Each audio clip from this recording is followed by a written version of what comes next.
The work that we do in analysis of cities, basically it's pretty abstract. We're just doing economic analysis and modeling, um, modeling built environments. But oops, uh, when we do analysis, well, actually, let me go ahead and introduce Dan. Um, so Dan Parolek's an architect and urban designer and founding principal of Opticos Design, based in Berkeley, California, which has grown into a nationally sought after company of thought leaders in urban placemaking, innovative housing design, and policy and zoning reform. He's been featured in many high profile publications: New York Times, Washington Post, Next City, Professional Builder. Dan has coined the term missing middle. We're going to talk a lot about that, the history of that, his epiphany, and where that came from. And he's been a champion now of international missing middle housing movement across the country and actually across the planet at this point. He's recently presented on the topic at the Chicago Humanities Festival. Dan has also co-authored the book based on form-based codes. Anybody that's a CNU member and has taken the CNU exam, you've had to study Dan's book. It's the quintessential book on form-based codes, which Plan Anderson called one of the top planning books of 2007. He's the co-founder of a nonprofit think tank, the Form-Based Codes Institute as well. We've also done work with Dan in the space of redlining and the history of the inequitable practices in cities. We might end up in that talking about that as well, because there's a common shared interest in what we've seen in the built environment and matters that need to be discussed openly to make change. But I'll just go through a quick example before we bring Dan in of what we've seen in Salt Lake County. It's kind of the evidence of Dan's practice, but this is the value per acre model of all of Salt Lake County. You can see downtown Salt Lake obviously is a meteoric explosion here. But if you look on the south side, you'll see some stuff down here that's a little bit more hot. That's a project called Daybreak that Dan has been involved in, and a lot of infill housing, new experiments in, well, not really an experiment as much as a practice in urban densities in the core of Daybreak. But looking at it in context, there's a train line that comes all the way out toward Daybreak, but here it is right there. So when you look at it in the sea of stuff around it, it may not look like it's popping up, but it really is. You can see a lot more oranges in there. You're certainly not going to get purples like you would see in a downtown, because downtown's just a lot more dense. But that density is different from everything else around it. And when we zoom in, you can see that a little bit better here. Here's Daybreak right there. So you can see how these are comparable neighborhoods right here, just to the north, to the south. So it's all the same, quote, market, if you will. Yet you can see with your own eyes that Daybreak is performing a lot better with a paler yellow. So we're going from around a 1 million an acre value to about a 2.4 million. So that's a sizable jump in value because of the design of the community, because of that work that they've done. The other thing that we'll see, and we in our office, we jokingly call them the little Lebowskis. I got to credit Josh McCarty for coming up with that. But this is one of our favorite little Lebowskis. This is the Gary Morris Law Office. It's been built in Peoria, Illinois, in this alley. You can see a picture of Josh right here taking the picture. But this little guy is pulling about 3.2 million an acre of value, and it's architecturally, this is not anything that you would learn to draw in architecture school, but this is something that's part of the fabric of a community that was a traditional pattern of city making. To show you the relative potency of that, here's the Walmart on the lower right-hand slide of the slide here at 600,000, or compare Gary Morris's law office to the Chase Manhattan Bank right there. That's 3.3 million. This is 3.2 million. So that little building is highly productive. It's as productive as a skyscraper, if you want to look at it that way. This was a pattern that we'd see all over the country. This is the Skinny House in Boston. It's like 7 feet wide at the front, 10 feet wide at the back. It's basically a spite building. There were two brothers that owned this, or family that owned this property. One brother was away at the Civil War, came back home, and his other brother built a house. So he built this thing to spite him in the neighboring lot. But it's 62 million an acre. This is one of my favorites. This is in Alexandria, Virginia. This was actually built as a dollhouse. This red house right here was the main house. They built a dollhouse next door. And when the daughters graduated, or graduated from high school, one of them actually moved into that little house and lived there until she passed. But It's like narrower than a smart car. The whole parcel is 356 square feet and it's pulling 65, about 64, 65 million an acre in potency. A Walmart's going to be 600 to a million if you're lucky. So that's 65 times a Walmart, let's say. Um, Here's several in Georgetown. These patterns exist in all of our older places. These were commonplace. This was the type of housing that people lived in. But this is a 819 square foot townhouse in Georgetown. This one's 700 square feet right here. This one, it's like half the size of a Jetta. Um, and it's not just, as you saw, residential, but there's commercial product as well. This is a mixed use office building on 634 square feet. So these are patterns that were typical in cities. They're highly potent. We look at it from an economic standpoint of why wouldn't you want to do more of this stuff? They're also good because they're the cheap seats in a lot of cities. They're the things that are easier to get into because they're less square footage, which means that you're depending on your location, and they're going to be easier to choose. But they're also there's this history that we've had in our communities.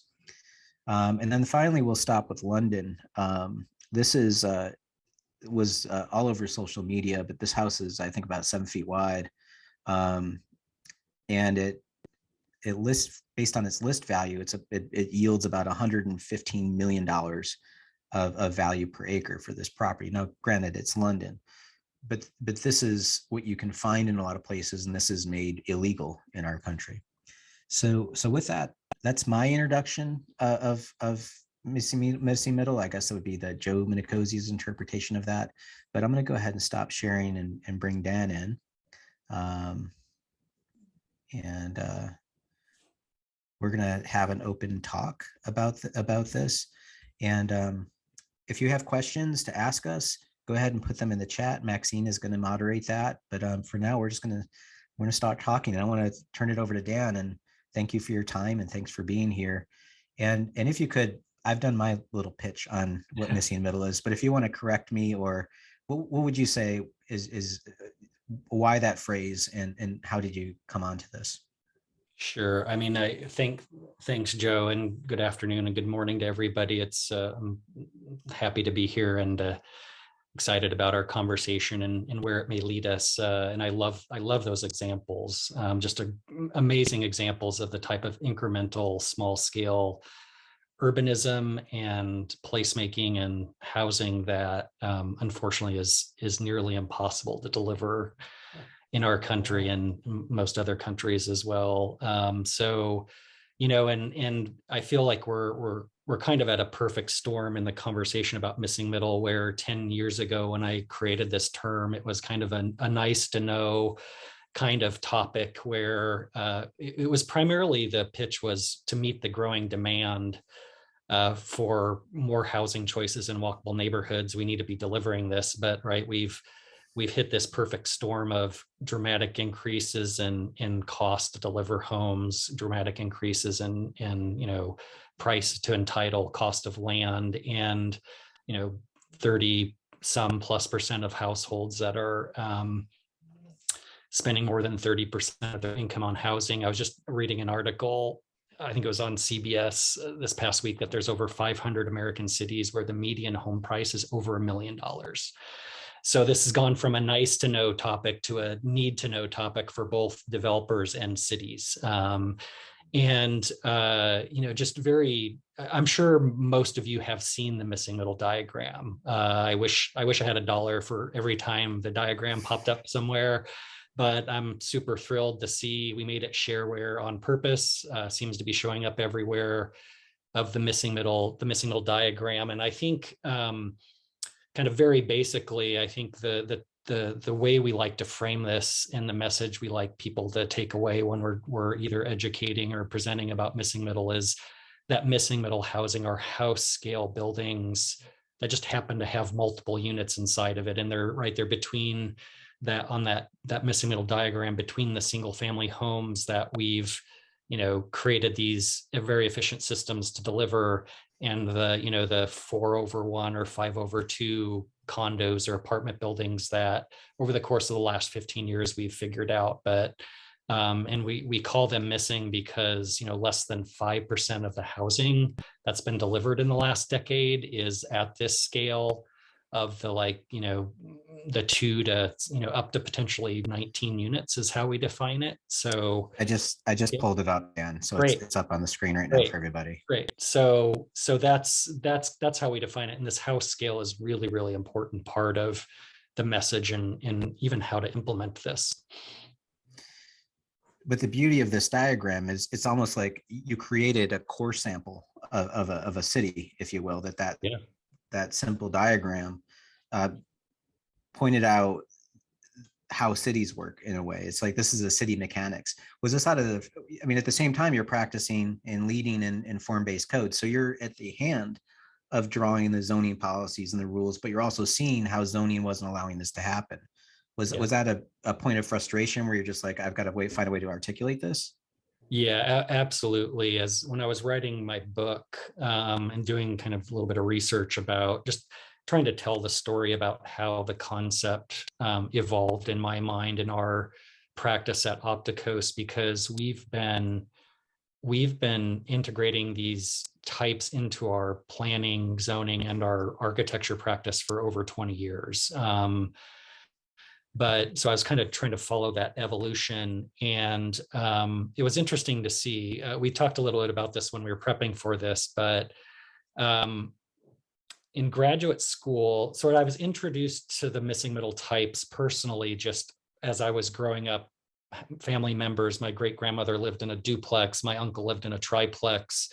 They were all in walkable neighborhoods, small Midwestern towns. And when I was in undergraduate school at architecture, a couple of my mentors, professors, Michael Akutis in particular, introduced me to housing types.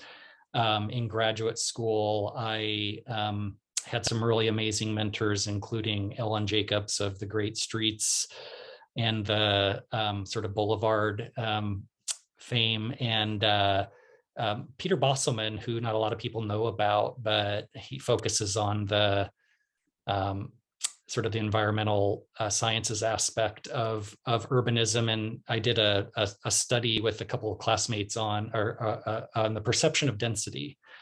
And we actually took groups of people out to 3 neighborhoods that had the same density on paper, but we felt we had selected them because they felt very different to us. And so we tried to catalog and categorize like the elements that generated the perception of density in people's minds. Anyway, so to fast track then to 2005, 6, 7, as we were doing the research for the form-based code book, and our form-based code book came out in 2007. I was really, our zoning practice, form-based coding practice was evolving, and I was getting a little bit frustrated about like how bad every single zoning code we was in terms of the barriers for delivering these housing types, and was trying to figure out how to really effectively communicate that. So I looked at a series of my presentations between like 2007 and 2010 and 11 when I actually coined the term, and you could tell I was testing different terms. And a lot of the early ones were like missing middle density and like missing density and but density is a bad word in a lot of yeah, places. exactly. But I realized I realized that it wasn't resonating. It wasn't quite the right message. And after 3 or 4 years of evolving, that message sort of hit the nail on the head with missing middle housing, and people immediately responded to this. It was at a New Partners for Smart Growth session that I gave with Linda Pruitt from the Cottage Company, and so it was super interesting. And like I got a flood of emails after that presentation saying, "How do we find out more?" And then the next evolution was writing an article for the Smart Growth Network publication. And that was the first time we created the diagram for that publication in 2000, gosh, I should remember that, 2011, 12. And once the diagram was out there, everybody kind of immediately understood it. You could see it. Yeah. they could see it, and they wanted to know more. And so that's kind of, went on a whirlwind road tour over the course of 4 or 5 years of, following, you and I traveling across the country to similar cities, like sort of educating and, promoting these ideas and telling city, or, convincing cities that they needed to be addressing this. And we launched missingmiddlehousing.com in 2016 because the demand for information was so high, and that was the easiest way to get information out there. And then, ultimately in 2020 got around to writing the book, which has been selling really well, which is great. That's great. Well, and it's interesting, like that one word, like switching from density to housing. Yep. And that for you, that practice of housing, like I had family, my uncle lived in that house that was like that. And for a lot of people, we've sort of like we'll have arguments about density, but we won't realize that we're actually talking about people's lives, people's Yes. ability to have housing. Like, how do you think that is it because a lot of people have grown up in single family housing that they have a bias, or what's happened with this? Why that word density has become toxic, yet showing it in a pattern? Is it because of the diagram that people could see it? I think partly. I think partly is that I think a majority of people out there have a personal story they can tell about missing middle housing, and it's either they lived in it at some point in their lives, their son or daughter are living in it, right out of college, or then there's a cottage court on their block that their best friend lives in. And I think that's important. I think one of the primary reasons that missing middle has caught on so broadly is because of the messaging and the framing of it. It gives cities, developers, architects, planners a way to frame a conversation about housing choice in a way that's not intimidating or scary, or that doesn't get like an immediate knee-jerk reaction like, hey, we're going to increase the density in your neighborhood, or hey, we're going to upzone your neighborhood. It's just like, oh crap, like what are they going to do to my neighborhood? So it allows that framing to happen.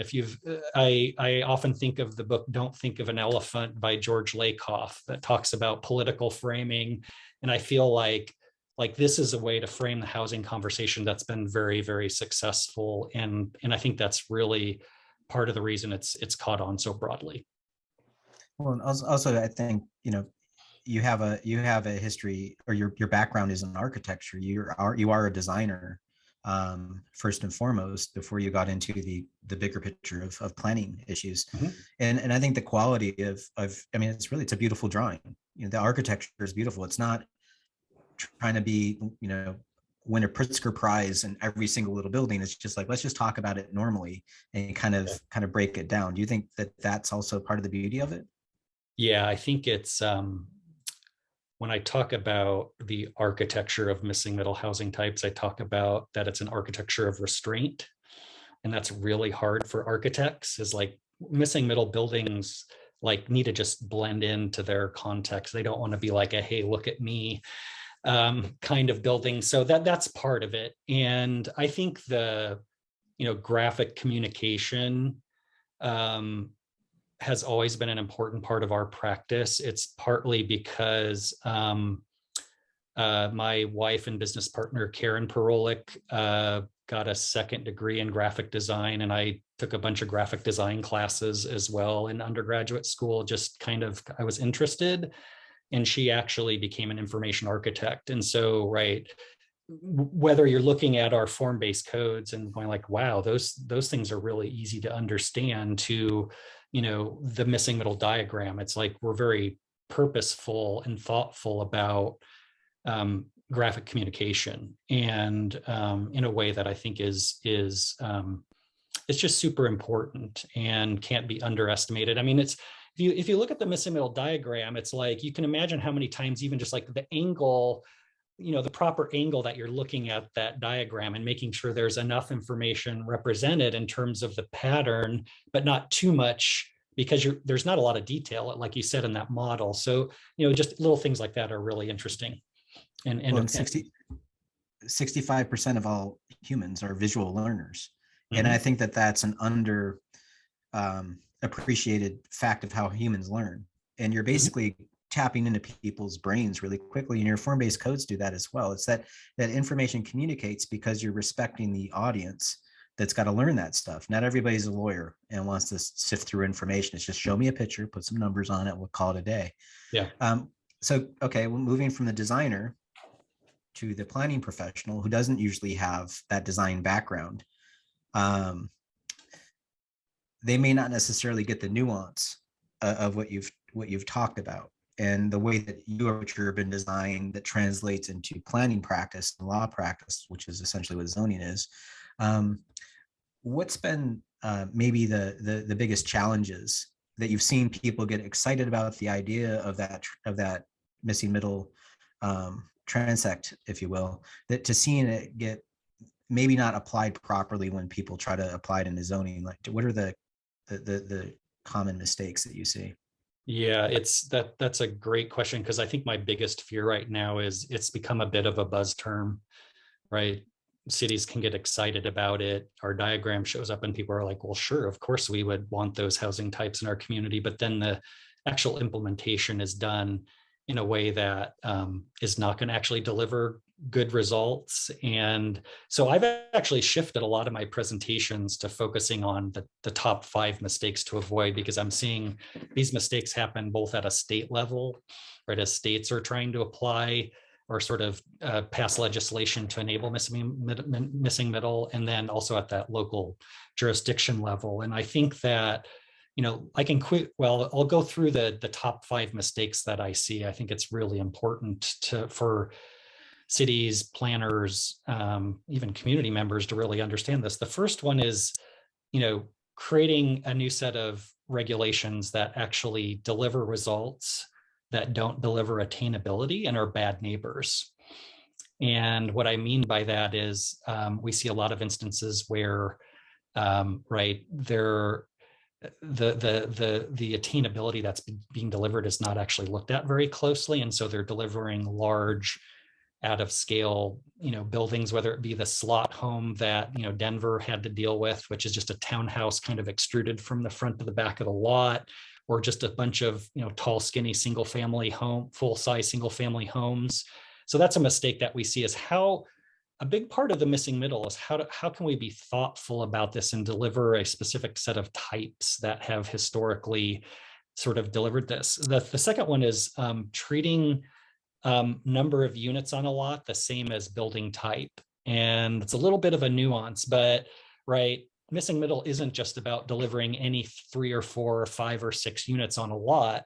Once again, it's tying back to that typology and that thought, being very thoughtful about it. And so I think cities just need to be really, thoughtful about what those results are. This isn't about, like, I see this a lot: set a front setback at 10 to 15, set a rear setback at 5 feet. And then there's this large extruded volume from the front to the back of the lot that's allowed. And it's so much square footage that's allowed that you're going to get a 2,500 plus thousand square foot place that's, depending on what market you're in, it's either 600 or 700 in a lower market or 1.3 in a hot market dollar wise. The other thing is number 3 is limiting the number of units per lot versus just defining the form and scale, kind of the container you want, and letting the developers fill it up with whatever number of units they want. So the entire zoning system based on density has the same issue, where it's disincentivizing the delivery of smaller units, right? If you can only deliver 4 units on a lot, are you going to deliver 4 of those micro units that you showed in your slides? Or are they going to deliver 4, 2,000, 3,000 square foot units that they can, sell for more? So I think that, so the part of it is like, don't define a number of units that will disincentivize a smaller, just define that container and say, well, you can either build 4 big units or you can build 6 or 8, smaller units in it. The fourth is just, it's a lot of these overlap. It's just not very specifically defining the form and scale that's desired. We created a diagram for the book that shows this, that you can't just regulate height and really broad setbacks and assume that the results are going to be good. We actually are very, one of my messages is you need to regulate a maximum height, a maximum body width, and a maximum building depth. And the diagram in the book sort of really clearly demonstrates that, and to deliver that good form. And then the fifth is just not effectively addressing parking requirements, right? You can do all you want with the form standards, but if you don't reduce parking, off-street parking requirements, you're not going to get missing middle. We found that in most markets, requiring more than one off-street parking space per unit is going to make missing middle not viable, either just in terms of not fitting anything on the lot, or just impacts the pro forma enough that it's not going to pencil out. So you say just get rid of all parking requirements and just I'm a big fan. Like that's what on-street parking is for. A lot of people are choosing to live car light or car free, biking more, walking more. So obviously the need for parking depends on what context you're in. But what I'll say is our Prairie Queen missing middle neighborhood, which is in the Omaha, Nebraska metro, it's one of the case studies in my book.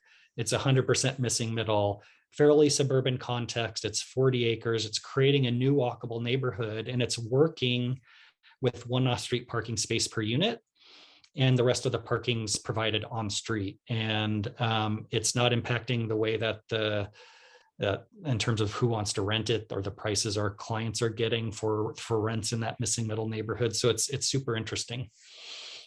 Well, you mentioned the word feasibility, and it's, I just want to point out to the audience your ability to go your touch architecture, planning, and economics, and you use all of those words interchangeably as you talk. And not a lot of practitioners, they tend to stay in one camp or the other and don't realize how everything's intertwined, and that we can actually be our own worst enemies in our practice if we don't understand the connections between all of them.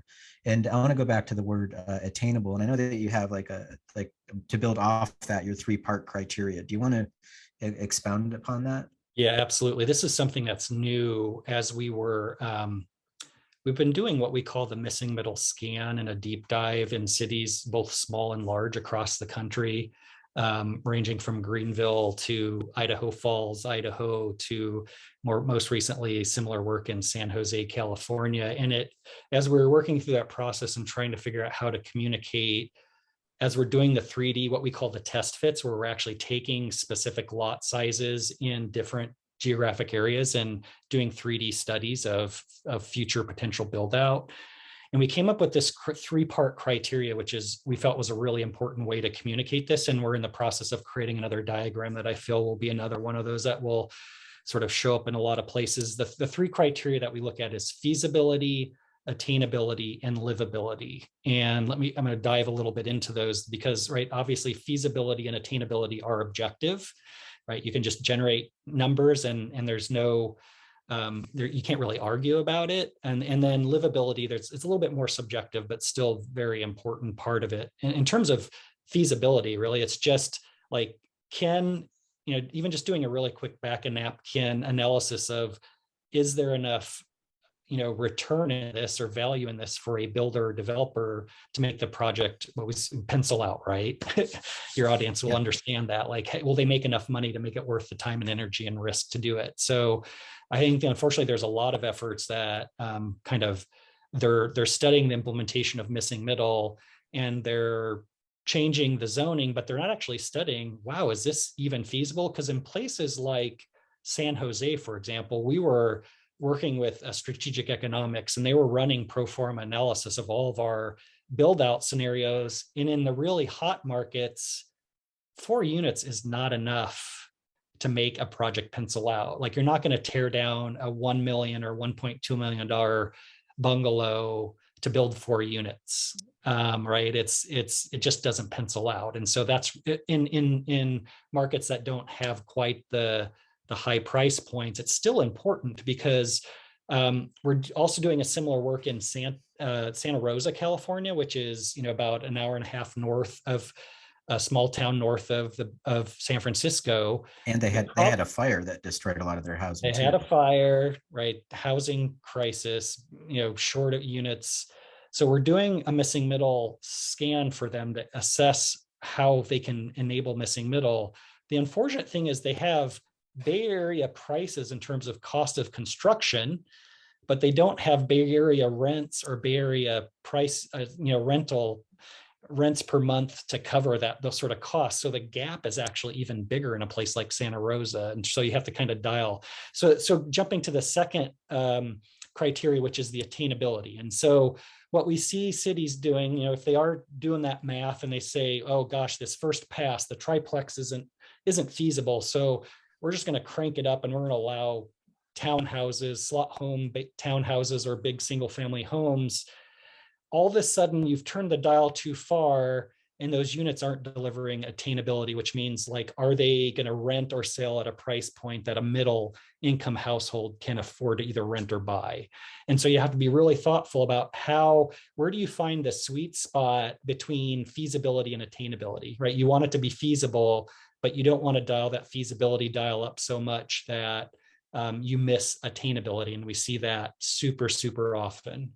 And then the livability really just has to do with, the quality of living, both short-term and long-term, it's delivering for the people who are going to live in that new missing middle, but also kind of how is it impacting, your neighbors on the street. And ultimately, when that entire block, 80% of that block builds out with this new proposed build out, is it going to actually be a really high quality place still? And missing middle historically has demonstrated that if you're thoughtful about it, that increasing the number of units doesn't mean you have to compromise on the livability.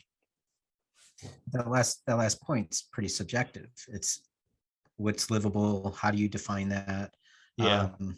That's the harder, I would say, point to hit. Back to the attainability, and there's actually a question in the chat about how do you feel about inclusionary zoning in practice in this situation? How would you answer that? I know that, I'll go ahead and leave that. I'll just toss that up to you on this one. I have my own thoughts, and I'll chime in too. Yeah, I think there's pluses and minuses. I think the most important thing we tell cities when we're working with them is you need a housing toolbox, and missing middle is just one tool in that toolbox. It's not like the secret solution to all your housing problems. And I feel like the same can be said about requiring a certain level of affordability is like, I think generally speaking, it's I've seen it produce some good results. But if the city's relying solely on that as the means of delivering affordability or attainability, I think it's a lot of times it actually is prohibitive for good development or the right kind of development. And I think gets even harder when you talk about the missing middle scale, because right, if you jump up to like 150 unit building, right, you can start the math is a little bit different. You can start to justify like, oh, I can carve out 10-15% of those units and deliver them at a lower price point. But if you're trying to build a fourplex or an eightplex or a series of those, and you're being required to deliver a certain number of them at affordable price points, it's harder, and it often sort of is prohibitive. So I think it's less applicable to missing middle scale, where you can actually, if you're thoughtful about it, if your regulations are good, it can deliver attainability by design, as opposed to capital A affordability.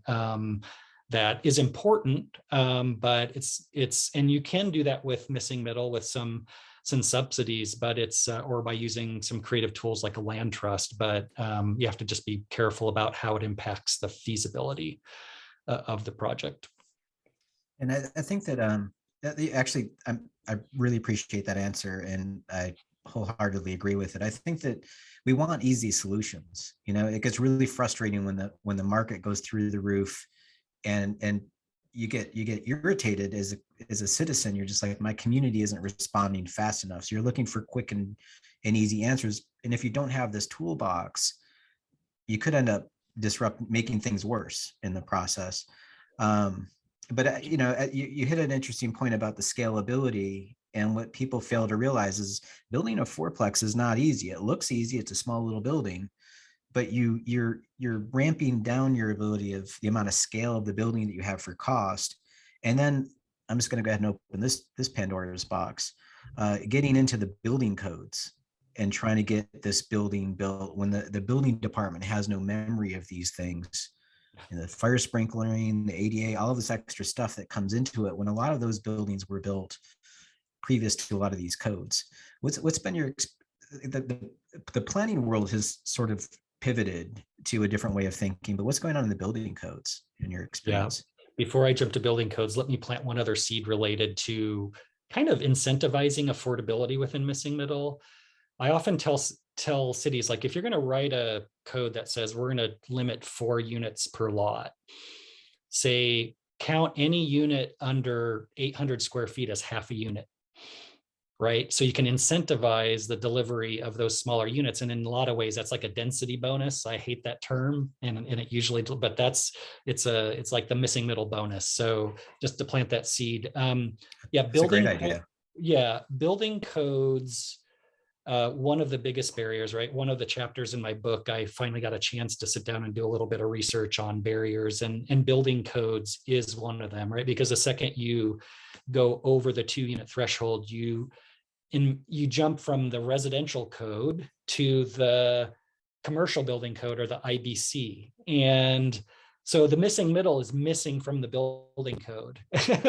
And if anybody's a building code geek, I would love for somebody to just take this on and to introduce missing middle into the building code. So one great win recently is City of Memphis, John Zana from the city and county. We worked with them on a comprehensive plan that had a really strong missing middle component. And John realized, as he was thinking about very proactive about the implementation of what's in that comprehensive plan, he realized, hey, the building code here is one of the biggest barriers. So the city of Memphis actually recently, within the last, I think it was 6 weeks, amended their local residential building code, their IRC, to allow up to 6 units under the IRC before you have to jump to the commercial building code, which is a huge, every city in the country that's wanting to do missing middle should just take that and copy it. It's probably not quite that easy, but they should. There's now a legal precedent. And I think that's really fantastic, because what that will do is it'll bring down the cost, because once you jump up to that commercial building code, it's everything from sprinklers to fire separation to means of egress, just all add up to way too many cost increases for a lot of missing middle buildings. And so that's a great win for missing middle that I think needs to be replicated across the country. Well, and super important. I mean, I just want to go ahead and reiterate that. So let's say you and Karen and your pugs and me, we go in, we're going to go ahead and build a building together, a fourplex, and we're going to live in 2 units, and we're going to rent out 2 units beneath us. Because we're unrelated and we're more than a duplex, all of a sudden it needs to be fire sprinklered, because apparently we're going to spontaneously combust because we're near each other. Yet I could drive a car with 28 gallons of gasoline in it under my bedroom in my house. That's not flammable. But us being non-related, that's a different building typology. And folks need to understand that, particularly planners, that there are architectural things we need to understand when we talk about desires and density and solving problems. It's not just about stealing your graphic and pasting it into my comp plan and calling it a day. That's not going to do it. We need to understand the interrelatedness of this. So I'm going to get off my soapbox for a second. Yeah, and what's kind of interesting is it's part of the reason I chose urban design as my profession, is because that's where architecture and planning meet. And I think a lot of people don't understand that. Like, I have an undergraduate degree in architecture and I practiced architecture, but I realized, hey, I want to work at a neighborhood scale, a city scale, a county scale. So I got a master's degree in urban design, and that sort of, you don't get that skill set very often, unfortunately, of understanding sort of everything from the details of that building code to state legislation or zoning or citywide policy. And it's to be quite honest, it's one of the reasons I started Opticos 20 plus some years ago, because when I was graduating from graduate school, nobody would offer me a job where I could do both architecture and planning. Like I had to pick a studio. So I was just like, well, I'm going to do this on my own. So it worked out pretty well. And you worked at Robert Stern's office in New York, right? Yeah, it was. It was. I had a really amazing experience. First job out of undergraduate school, and worked on this really amazing range of projects, from baseball stadiums to federal courthouse buildings to some really over the top houses for people like John Bon Jovi and Michael Eisner. So, but I realized pretty quickly, like I enjoyed the architecture scale and was learning a lot, but kind of that bigger scale was really, I wanted to do something that was going to be really impactful, and I wanted to be working at that bigger scale. Well, what's interesting is as an architect, he was an early pioneer in getting outside and getting into the practice of urban design, even though he was traditional architecture firm. But they were doing what he and Venturi did, those trying to pattern books in the subdivisions. Yeah. He did that pamphlet with, well, Dwani was, I think, his graduate assistant at the time. That Japanese pamphlet on suburban town design. I don't know if have you seen that? Yeah, I've seen it. Yeah, Bob Yeah. Stearns. Yeah, he's a really brilliant guy. I enjoyed that time there, and had an amazing experience, and then was ready to sort of shift my mindset to different things. Well, speaking of shifting mindsets, how do you've been at this a long time? We talked about paradigm shifts. I see this from an economic standpoint. I mean, I was in a public meeting last night, and I got yelled at by a finance officer because I wasn't following their paradigm. Yeah. And she just got unhinged on me, and I was like, did Moses deliver your paradigm? Like, why do I have to follow your paradigm? Like, how do you see there needs to be a paradigm shift in zoning? And I want to start to unpack that with you, because I want to get to the deeper level of why we don't question zoning and we just take it as some sort of Old Testament or something like that. But how do you see the paradigm shifting? Well, and I think the issue with zoning that we can sort of go off onto is just talking about the racist sort of foundation for zoning, right? Which we all need to be talking about and thinking about. But let me step away from that, and what we need to come back to that for sure is, I talk about, looking at presentations like 12, 13 years ago, I was talking about zoning being this out-of-date operating system, right? I often use this picture of a camera from the 1920s. Sorry, the 1920s is like, would you use this camera to like post something on social media, or to email a picture? No. So right, the foundation for zoning, which was created in the 1920s, like most zoning today is still using that same operating system. It's like, how many operating systems that are 100 plus years old are we still using today? It's been like modified, it's been added to, it's become like this Frankenstein kind of system in most cities. So I think part of this is just like, we didn't sort of create the concept of form-based coding to say this is the only way to do it. And it wasn't just us, it was like these practitioners within the Congress for New Urbanism of sort of questioning and challenging this operating system and saying, hey, there's a better way to do this. Like, let's analyze the existing patterns of cities and write a new set of zoning that's based on those patterns and reinforcing those patterns, or reinforcing the evolution of those patterns in a thoughtful way.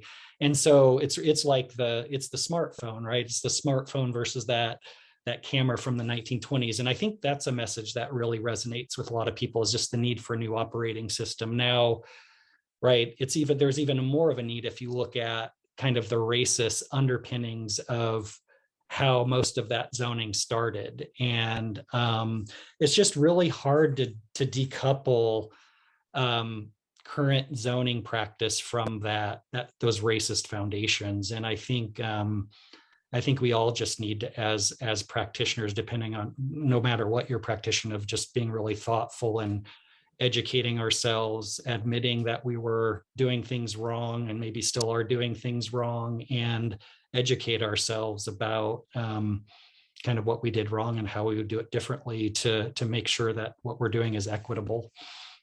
Well, I want to put a little bit of maybe a sharper point on that, because I mean, zoning came about, they were literally saying white people live here, black people live there. And then everybody got their hands slapped, was like, you can't do that.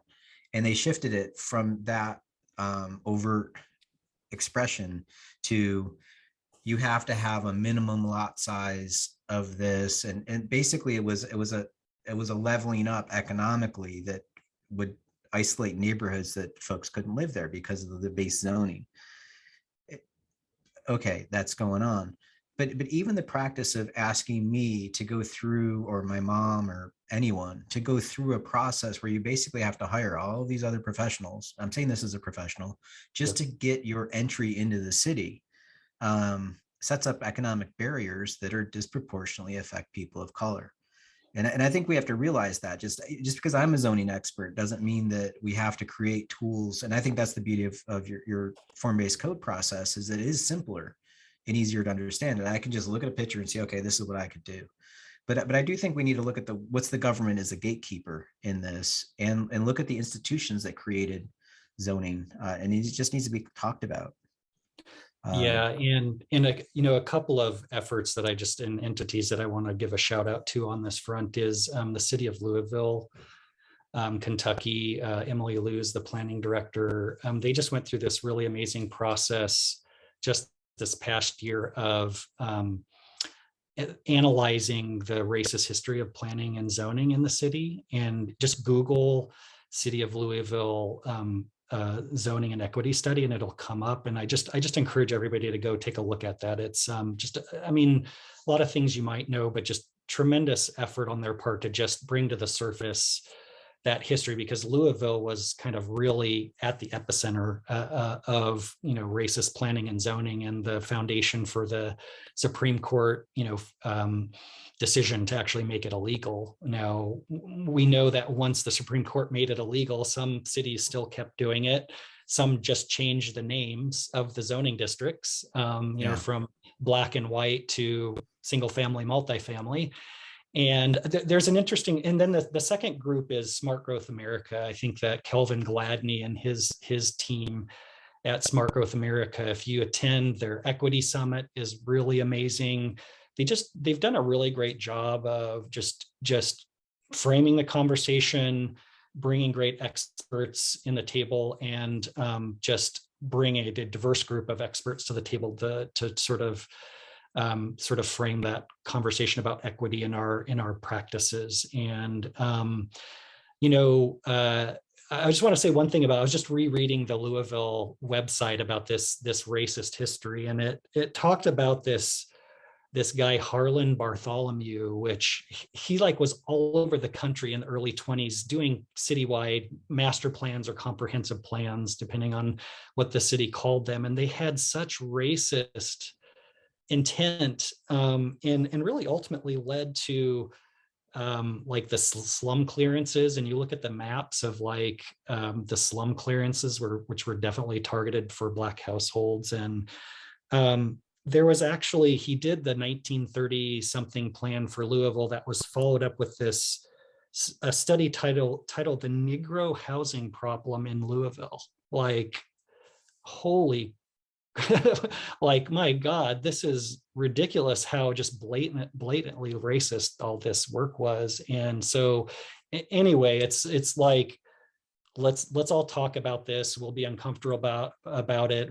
I know me, I live with white privilege. I need to learn about it. I need to educate myself and continue to evolve and learn and make mistakes. But it's important. And I think that I often show a statistic at the front of my missing middle presentation that shows, I think it was from the New York Times article from 2 or 3 years ago, of the average, the median household income of Black households versus white households. And it's 10% of the median Black household wealth is 10% of what a white household is. And you can tie that back directly to the inability of Black households to invest in real estate for their family to buy a house and build multiple generations of wealth and equity. And that's, that's a big part of the reason between that huge disparity. Yeah. 30 years of that in redlining. And yeah. And again, it's not like it's part of it. This is anti-racism discussion. So you have to acknowledge the fact that racist practices created a lot of these institutions. We're not going to solve this overnight. It's hundreds of years of this practice, but we have to understand that the history of our current practices are based on those foundations. Yeah. Just to sort of say one last thing, I think, there's a lot of great books out there. Ibram Kendi's How to Be an Anti-Racist was one of the original ones that I read that was super eye-opening. And then Cast by Isabel Wilkerson, White Fragility, Cast is amazing. Robin DiAngelo. And then Richard Rothstein's Color of Law is a pretty sort of hit the nail on the head sort of story of, or just summary of the racist history of our planning and zoning and city and policy, even federal policy. So, well, and thank you for that. Pivoting from that and into the questions, we're coming toward the end of our time. Yep. We've got a question from where are you? Aaron Bland about, we set up everything, we have the policies, it's easy to do this, the developers won't build it. How do you handle when developers don't respond to the opportunity? Yeah, I think the first thing that I like to suggest is for cities to actually develop a pilot project, which can demonstrates the demand, it demonstrates the viability, and it demonstrates to the local bank, it gives them a comparable to be able to finance that next project. So that's one way to think about it.